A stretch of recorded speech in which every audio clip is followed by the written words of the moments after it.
sampaikan.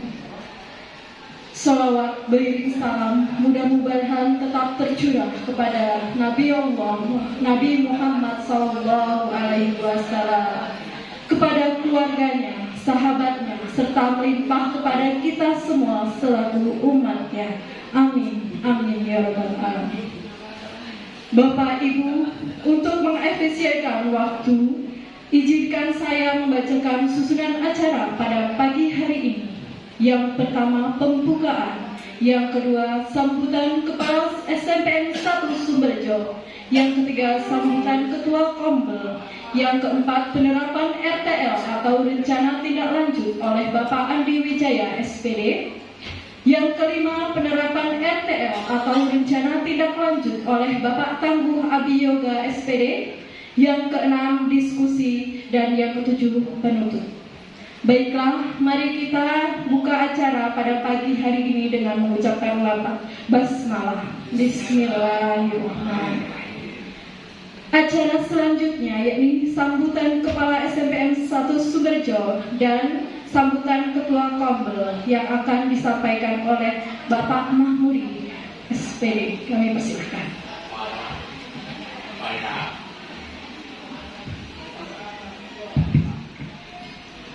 Bismillahirrahmanirrahim. Assalamualaikum warahmatullahi wabarakatuh. Waalaikumsalam warahmatullahi wabarakatuh. Alhamdulillahirabbil alamin. Asbahna ala fitratil Islam wa kalimatil ikhlas wa ala dini nabiyina Muhammadin sallallahu alaihi wasallam wa ala millati abina Ibrahim hanifa wa makana minal musyrikin. Asyhadu an la ilaha illallah wa asyhadu anna Muhammadar Rasulullah. Allahumma shalli ala sayyidina Muhammad wa ala ali Muhammad. Yang saya hormati kepada beliau berdua, Bapak Tangguh Abi Yoga dan Bapak Andi, yang pada pagi hari ini akan presentasi tugas akhir proyek dalam kegiatan PKG yang diperkirakan sudah hampir purna selama 3 bulan ya. Alhamdulillah ini sudah hampir akhir. Salah satu yang menjadi kelulusan ini adalah semua guru olahraga yang mengikuti PKG itu membuat proyek aksi nyata. Dalam hari ini nanti beliau berdua ini akan presentasi kepada kita semua. Mari kita bersyukur pada Allah Subhanahu wa taala karena alhamdulillah Allah senantiasa memberikan keberkahan yang banyak kepada kita, sehingga kita dengan keberkahan yang diberikan oleh Allah kita bisa melaksanakan aktivitas, melaksanakan kegiatan yang insya Allah kegiatan-kegiatan yang kita lakukan ini adalah kegiatan-kegiatan yang membawa manfaat untuk diri kita, keluarga, bangsa, dan negara. Amin ya rabbal alamin. Bapak Ibu sekalian yang dirahmati Allah Subhanahu wa taala, saya mewakili dari Kepala SMP 1 Sumberjo yang pada hari ini beliau ada kegiatan di SD Simpang Kanan tentang pengelolaan aset. Jadi yang diundang adalah kepala sekolah, operator, dan bendahara barang. Jadi untuk kegiatan itu sehingga meskipun beliau kepala sekolah tidak mendelegasikan kepada saya, Maka karena memang itu adalah sebuah rangkaian kegiatan yang harus dilaksanakan dan disampaikan oleh kepala sekolah, ya secara otomatis sing ketiban wakili, sing ketiban pahala. Amin ya rabbal alamin. Bapak Ibu sekalian, nanti Bapak Ibu silahkan mendengarkan, mengamati, melihat apa yang akan disampaikan oleh beliau berdua. Sekali lagi, ini adalah salah satu syarat untuk kelulusan dalam pelaksanaan PKG yang dilaksanakan selama 3 bulan ini. Dan moga-moga nanti harapan kami, harapan saya, ini beliau berdua setelah selesai dari PKG, kemudian ilmu yang didapat selama 3 bulan ini jelas sangat banyak, dan harapan kami ini nanti diterapkan ke sekolah kita. Yang baik diterapkan, dilaksanakan, dan yang jelek ya ditinggal. Ini kalau saya melihat, karena memang tugas akhir ini nanti ada tindak lanjutnya. Berarti tindak lanjut ini adalah dilakukan oleh kita, dikoordinatori oleh guru olahraga bertiga. Objeknya adalah siswa, siswa. Jadi saya sangat bersyukur, saya sangat akobel, ini banyak manfaat. Salah satunya adalah nanti diterbitkan sertifikat, ya. Jadi nanti kita dapat sertifikat Bapak Ibu. Jadi nggak usah kita webinaran, kita cukup. Dan memang saatnya Desember ini kita sudah harus ngupload sertifikat di Bu Sintayong. Kue wis pirang persen?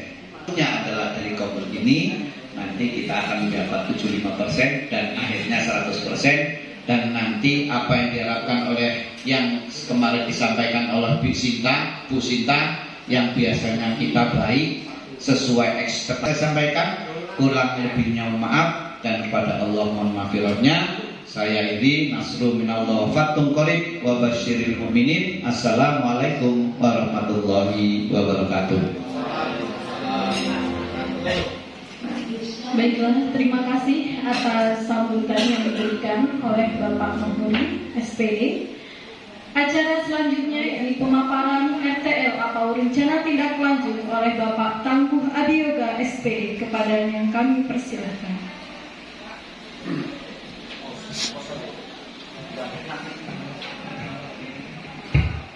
Bismillahirrahmanirrahim. Izin berdiri Bapak Ibu.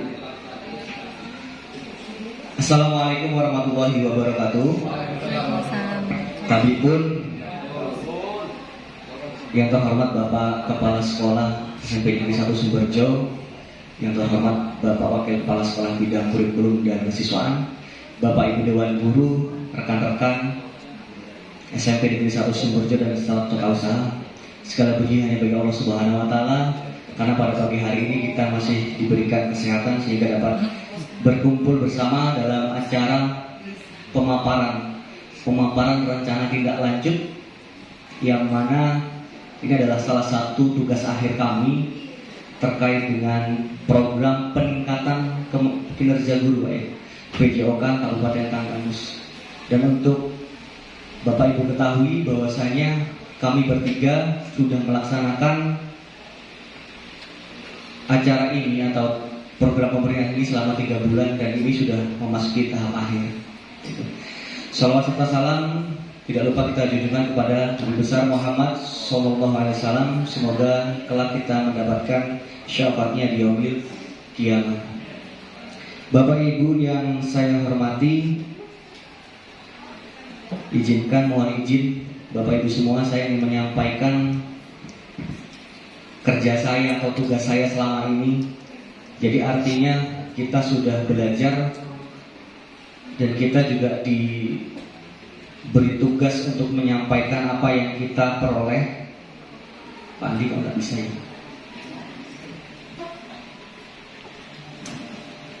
Tadi bisa. Sudah selesai. Itu sudah selesai Kak.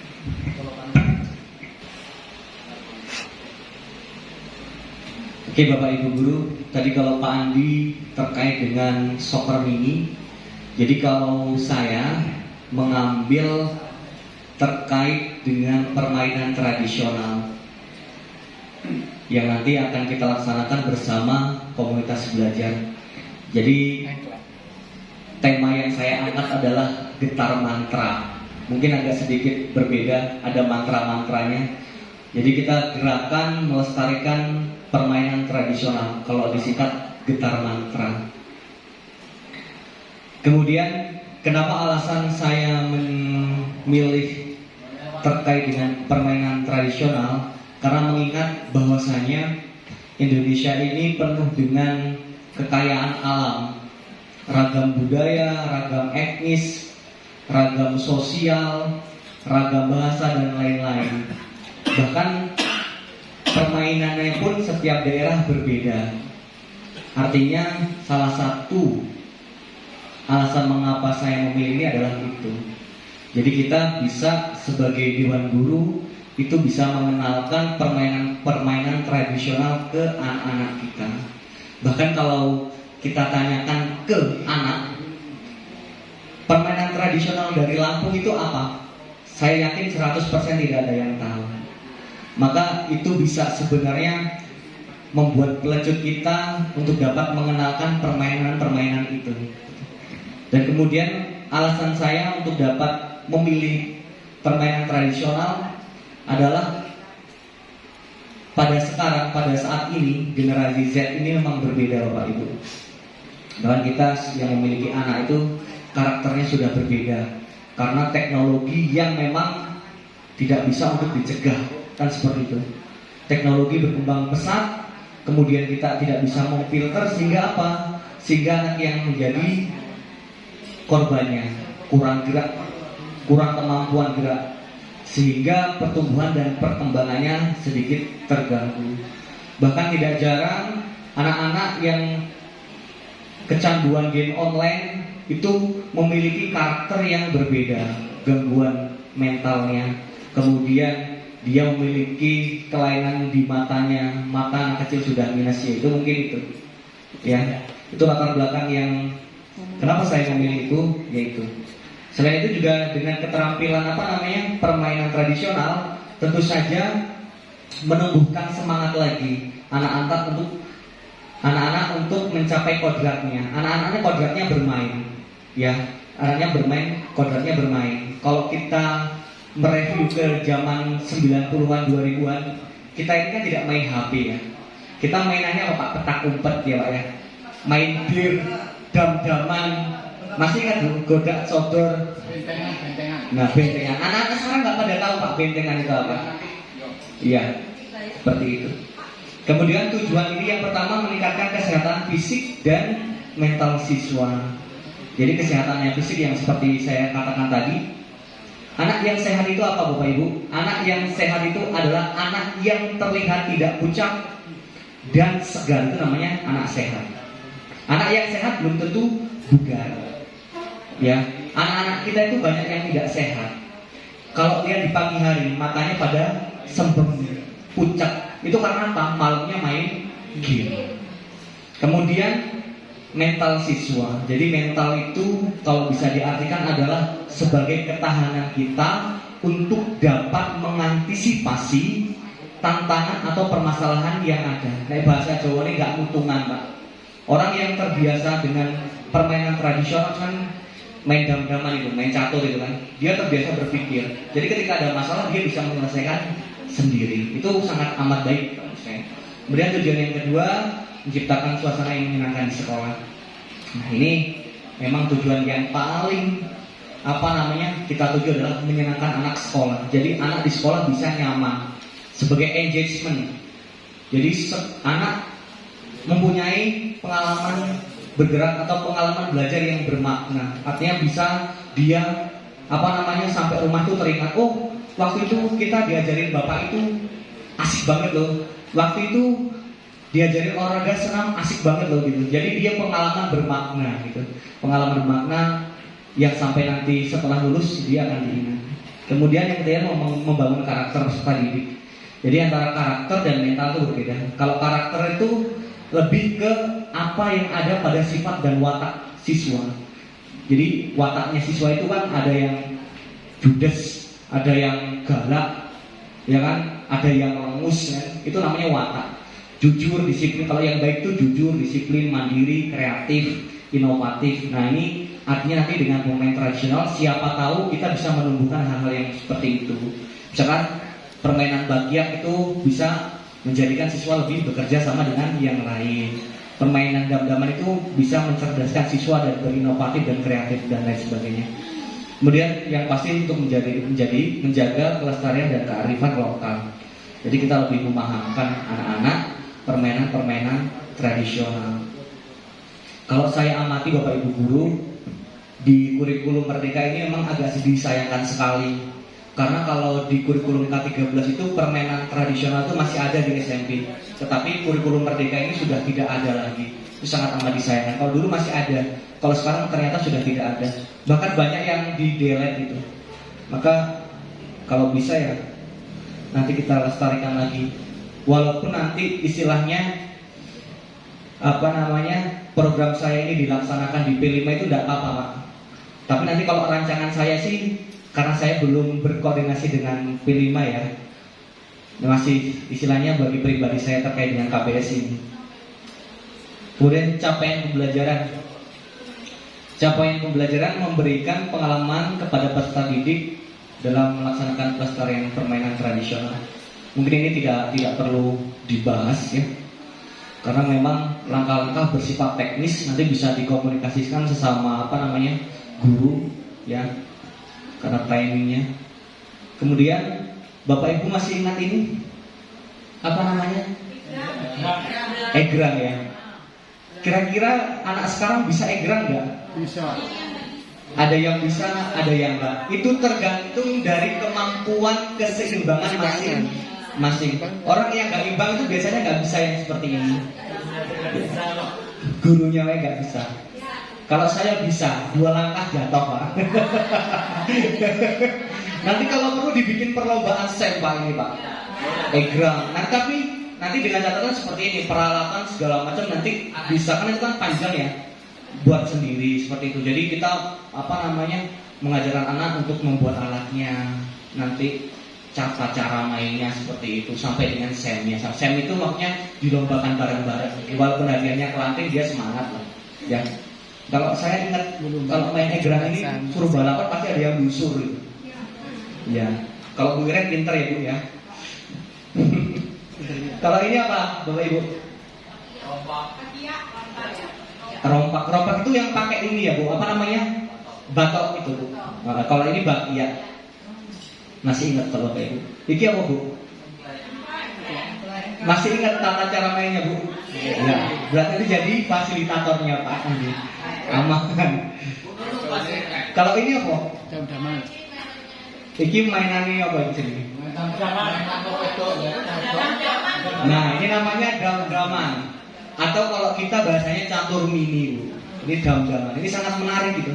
Ini enak sekali, ini tinggal diperingkan kertas selembar. Jadi kalau kita zaman dulu kita bikin dari batu, tarik sendiri, nanti ininya cari batu kerikil. Dan itu sangat menyenangkan Bu. Ya. Kalau anak sekarang kalau kita didik seperti itu insya Allah bisa juga. Ya, dan lebih cerdas dia. Siapa tahu dia jadi Menteri Pertahanan kan, dengan seperti ini kan bisa menjadikan anak-anak lebih kreatif dalam menyusun strategi kan. Kalau ini orang malu. Peta umpet ya. Peta umpet. Kalau bahasa Inggrisnya hide and seek. Kalau ada Mbah Dede tahu hide and seek. Kalau ini apa? Gobak slobor. Ini ada 6 contoh tapi masih sangat amat banyak sekali. Kalau yang dulu yang seru itu betengan, Bu. Betengan itu seru banget. Betengan ada apa lagi ya? Betengan. Terus lompat tali itu. Lompat tali. Ya. Kalau kalau petak umpet itu pernah nggak Bu? Jaga terus ditinggal pulang itu. Ini sangat menarik. Mungkin ini bisa kita laksanakan bersama-sama di P5 mungkin Bapak. Ya. Nanti kalau saya ya benar ini egrang, ini bakyak, engklek, dam-daman, petak umpet dan domba saudara. Nah ini, jadi struktur program itu maksudnya kita bisa melihat, jadi sasarannya mapel PGOK atau nanti bisa ini adalah P5 sasarannya, di P5-nya. Kemudian mapel yang terlibat itu matematika, seni, IPA, IPS, PKN dan seluruh dewan guru mata pelajaran. Kelasnya kelas 7, 8 dan 9. Kalau tadi saya memang fokusnya mau kelas 8 aja karena posisi saya mengajar kelas 8 dan kelas 9-nya belum, istilahnya tidak terlalu efektif karena udah kelas 9. Tapi saya menimbang ternyata kemungkinan besar ya dua-duanya keseluruhan bisa kita laksanakan. Kemudian peran yang terlibat kepala sekolah sebagai penanggung jawab atau penasehat, guru PJOK ada 3 sebagai koordinator, wali kelas dan OSIS itu sebagai fasilitatornya nanti, peserta didik pelaksanaan proyek. Kemudian wali murid juga bisa kalau memang memungkinkan sebagai pendukungnya, minta izin dulu. Siapa tahu ada orang memang kita ini kadang khawatir terkait dengan hal-hal terkait seperti ini. Ada anak yang takut ketinggian pasti nggak bisa egrang kan gitu ya. Ada anak yang nggak boleh main lompat tali karena mungkin ada cacat di kaki dan lain sebagainya. Kemudian jenis program. Jenis programnya ini masuk di pokok kurikuler. Kan kalau pelaksanaan pembelajaran itu ada 3 itu nggak salah. Ekstrakurikuler itu dilakukan di luar pembelajaran, intrakurikuler di pembelajarannya langsung, dan kokurikuler. Nah kita kokurikuler artinya nanti mungkin meminta waktu sehari kepada kurikulum untuk dapat melaksanakannya. Kalau program saya, tapi kalau P5 disesuaikan dengan bagaimana itu sistem blok atau sistem harian. Untuk pelaksanaan saya memang memilih di Hari Anak Nasional. Nanti semoga kita bisa terrealisasi. Jadi setiap tanggal 23 Juli itu kita akan melaksanakan yang namanya permainan tradisional ini setiap tanggal 23 Juli. Nanti insya Allah 23 kalau memungkinkan ya tanggal 9 September Hari Olahraga Nasional. Jadi setahun 2 kali. Semoga ini bisa tercapai. Kemudian apalagi kapasitas yang dimiliki. Ini maksudnya aset. Aset itu apa Bapak Ibu? Aset itu apa-apa saja yang ada di sekolahan. Asetnya apa aja gitu. Mungkin itu tidak usah dijelasin karena Bapak Ibu insya Allah lebih memahami. Nah, mungkin rencana evaluasi, kalau rencana evaluasinya kita di awal dan di akhir. Di awal itu bisa pretest dulu, apakah mereka paham atau tidak. Nah, itu bisa diberikan belangko, sejenis belangko atau rubrik. Kemudian setelah itu di akhir bisa kita menggunakan observasi diberikan rubrik juga, bisa dengan gurunya langsung atau teman sebaya. Kemungkinan tantangan yang pertama di peralatan. Mungkin kalau di peralatan kita bisa membuatnya, meminta bantuan. Kalau memang tidak bisa meminta bantuan seperti Mas Farid, Mas Udin dan lain-lain atau Dewan Guru. Kemudian kegiatan yang padat sering terjadi di luar agenda yang sudah ada. Dalam hal ini memprioritaskan hal yang lebih penting. Misalkan apabila di tanggal 23 itu ternyata ada rapat yang memang mendesak, ya kita bisa dipisahkan ke tanggal yang lain. Atau kalau memang ini sebenarnya banyak pilihannya. Kita bisa bikin Jumat ceria gitu. Cerianya apa? Ya seperti ini. Diberikan fasilitas terkait dengan permainan tradisional. Kemudian cuacanya kadang-kadang ya memang karena kita tidak punya aula ya Pak. Kalau punya aula kita bisa enak dalam hal olahraga. Terima kasih. Mungkin itu saja yang bisa saya sampaikan atau bisa saya paparkan. Mudah-mudahan apa yang saya sampaikan bisa menjadi tambahan wawasan oleh Bapak Ibu guru dan mendukung untuk terrealisasinya kegiatan atau rencana tindak lanjut yang saya buat. Mungkin itu yang bisa saya sampaikan. Saya akhiri. Assalamualaikum warahmatullahi wabarakatuh.